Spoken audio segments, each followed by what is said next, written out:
Ayan, magandang araw mga kasolar, magandang gabi. Ayan, mayroon tayong tinapos dito sa Marikina, no? Dito sa Monte Vista Subdivision. At pakita ko sa inyo yung specs. Ayan, so 6 kilowatts na inverter ito, SGO4 ang model, ano? So bagong gawa ito kasi ayan, makikita niyo 25 year 25 at December. Ayan, December yan na ginawa. And yung PB input voltage, and makikita nyo nasa 500 at 2 strings lang yan, no? So up and running na yan. At makikita nyo mayroon dalawang battery, 200, no? 200 10.2 bawat isa yung energy. Yung amperahe natin, ano, 125 kasi syempre 6 kilowatts lang yung ating inverter. So swak na swak yan kasi kung tataasan natin yung amperahe, baka hindi na mag-trip yan dahil yung amperahe ng battery breaker natin ay nakadepende hindi sa laki ng power bank kundi sa capacity ng ating inverter. Merong aircon ng maandar dito ngayon, kasama ito sa UPS kasi yan yung nasa master. Pero ang mga aircon niya rito ay halos 4, no? So magkakaibang laki yon. Merong 3 tonner pero nasa grid side yon. At wala tayong kinukuha ngayon sa grid.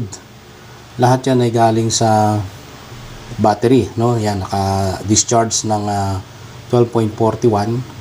Positive yan, positive discharge. Ibig sabihin, nagdo-draw ng current. Pag naging negative yan, ibig sabihin, nagcha-charge yan. So, na full charge naman yung battery. Ayan. At connected na rin yung ating Wi-Fi. Ayan, nakakuha na ng dalawa yan.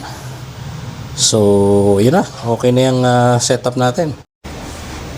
Tuloy-tuloy nating monitor pero papakita ko lang sa inyo yung charging current, ano, ng battery. And dahil binanggit ko dun sa client na binababaan ko muna, no? Ayan. So, naka 40 amperes, no? Gagawin ko muna ng 60 yan. Pero bago dyan, kung makikita nyo naka-default kasi request ng client na i-lock out lahat ng mga changes dito. Kaya hindi natin ito mababago hanggat hindi natin tinatanggal yung kanyang password dito sa lockout. Okay, makikita natin yan sa basic settings. Ayan. Tanggalin natin to, then papasok yung password. Ayan, so alam nyo na yung password nyan. Yan ang default password. Okay, so pupunta tayo sa battery. Ayan, nakita nyo, pwede na. So tataasan natin to, yung charging current hanggang 60. At yung discharge, bababaan din natin, no? Para di naman masyadong madrain yung battery dahil sa calibration kailangan ay mayroon tayong iniiwan dyan. So 80, lagyan natin ng 70 lang muna, 70 amperes. So kung 70 amperes ang discharge current natin at ang nominal voltage niya ay nasa 51.2, nasa 3.584 ang pwede niyang i-discharge. So kung halimbawa naman ang load niya, total load ng bahay, yung nakalagay sa load side saka grid side ay 5 kilowatts or sabihin natin 4.5. So yung remaining power niyan, no, yung almost 1 kilowatts or 916 watts ay kukunin na niya sa grid dahil nakalimit sa 70 amperes discharge yung current natin. Okay, so yung capacity okay na yan, 400. And naka 20% tayo and 15 amperes utility, no? Ayan, utility charging niya ay 15 amperes. So ganun din ang shutdown ay 15%. Lowbat niya ay 20%, recovery as 50. So okay na tayo dyan. Yung time of use natin, ano? Time of use ay naka-uniform sa 20% para ma-fully utilize natin yung system. Kasi kung maglalagay tayo ng mas mataas dito, ibig sabihin, kinabukasan, pagka na-reach na nyo yung certain level, halimbawa 50%, mag-charge yan sa solar, pero saglit na lang na panahon yon.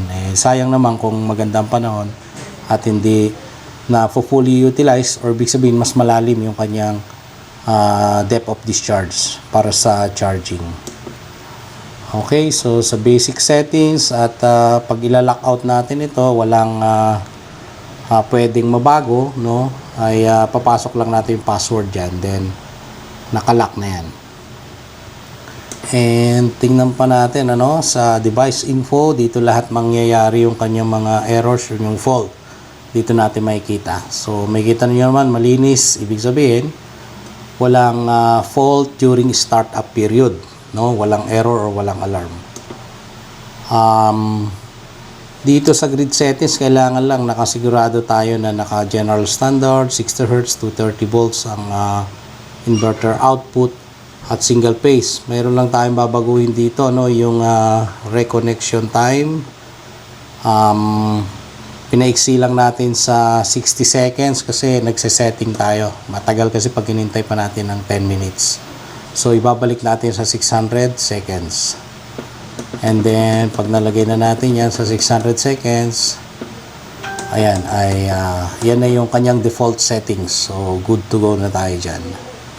Okay, so advanced function, meron tayong isang mahalaga ditong dapat na ginagawa, no? Itong MPPT, multi-point scanning. So PB1 at PB2, enable natin yan.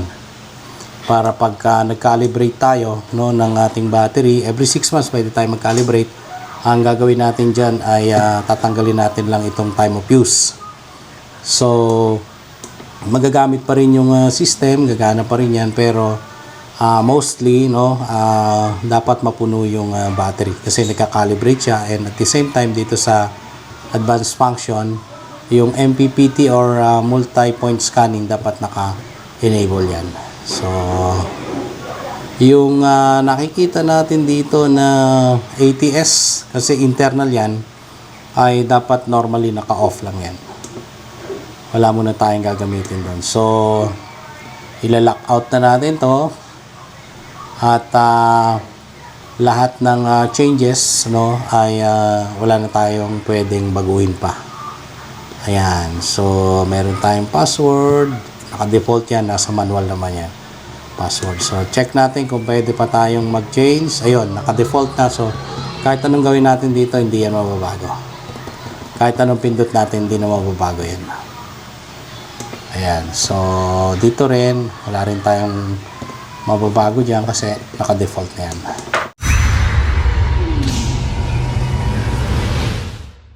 Ngayon 2.1, pagka nagbawas tayo sir ng load nyo, kasi nasa grid side yan, pabawas din yung eto, yung kanina nasa 18 lang yata yun eh. So 18 lang may iwan dyan, tapos puro UPS ka na. So bababa din yung hugutin yung power sa battery. Yan, 2.86 kilowatt na. 2.86, dito niya dinadala sa UPS, grid, tapos load. So ito, nakakonect yan dun sa luma ninyong mga breakers.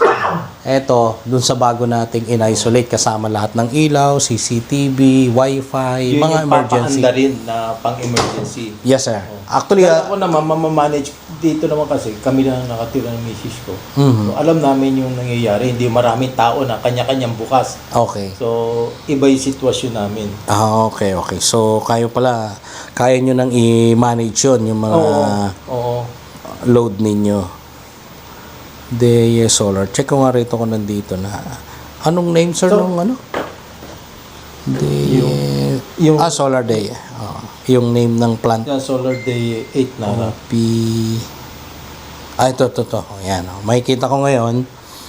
Binabaan ko lang yung charging current niya. So, after 5 days, itataas ko sir kasi brand new yung battery. Para ma-break in natin. Actually, ito 190 itong maximum discharge current nito eh. Tsaka charging current niya. So, pwede tayong mag-90 lang muna. Pero ngayon, lalagay ko lang sa 60 yan. 60 amperes.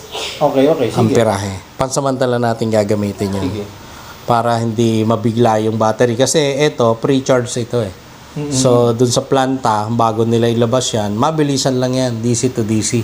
Kinargahan ng kalahati. Kaya 52% yung charge niyan.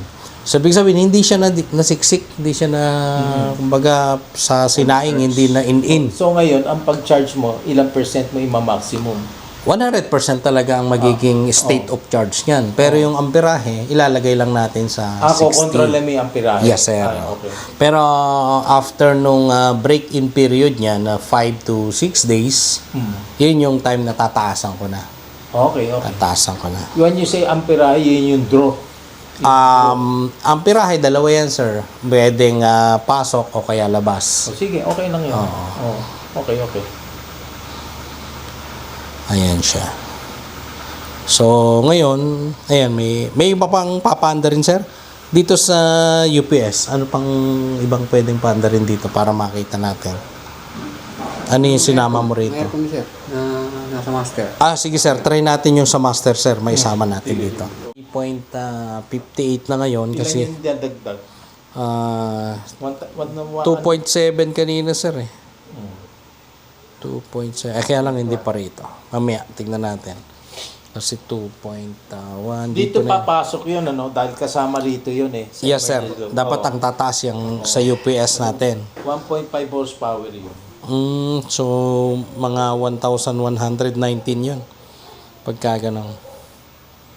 Kaya, tumaas siya ng 3.66 eh. 3.66.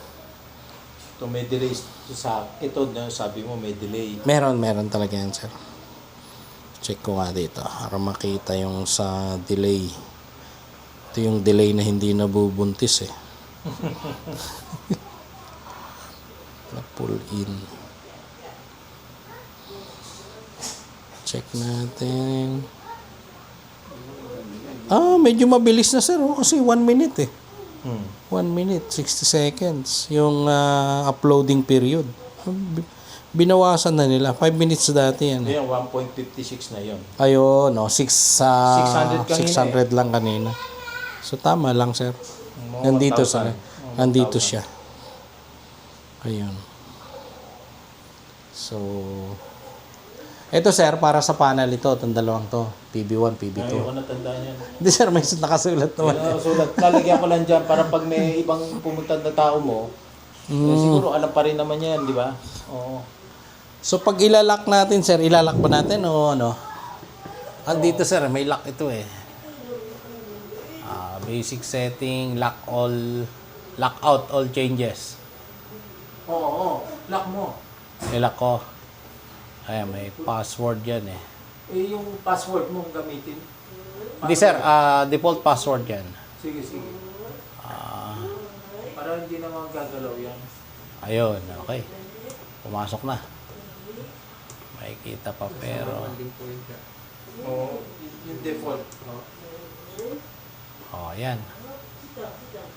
94%. Yung aircon kasi 3 tunnel, hindi kasama dito sa UPS. Malakas yun, sir eh. Kanya, Nakalagay siya dito. talagang dyan siya lalabas. Pero pag nag-brownout, sir, wala yun ha. Walang andar Wala yun. yan. Tama, oo. Para maprotektahan natin yung inverter. Oo, baka, tama. So, yan siya. Maganda at mamamonitor natin. Sige, iyan, mamomonitor mo rin at yun yan dyan, ano? Sir, makikita ko to. Ma-access ko na to. 1.72. Ayan, pwede na siya magbawas.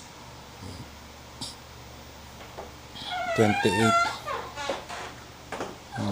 Dito makikita yung ano niyan, sir, ha? Yung production, kung ilang percent, dito yan per day.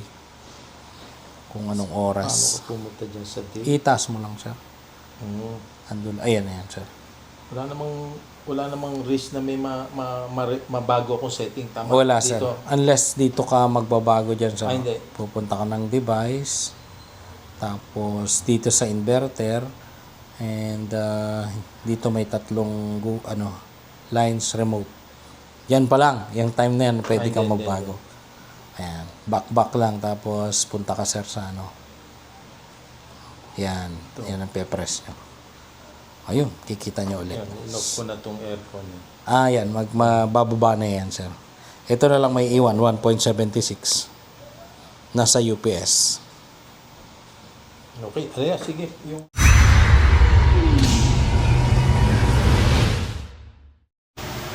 So, yun lang mga kasolar. Maraming salamat sa panonood at usap ulit tayo sa susunod na video. Muli, ang inyong kasolar, si Solar Renz.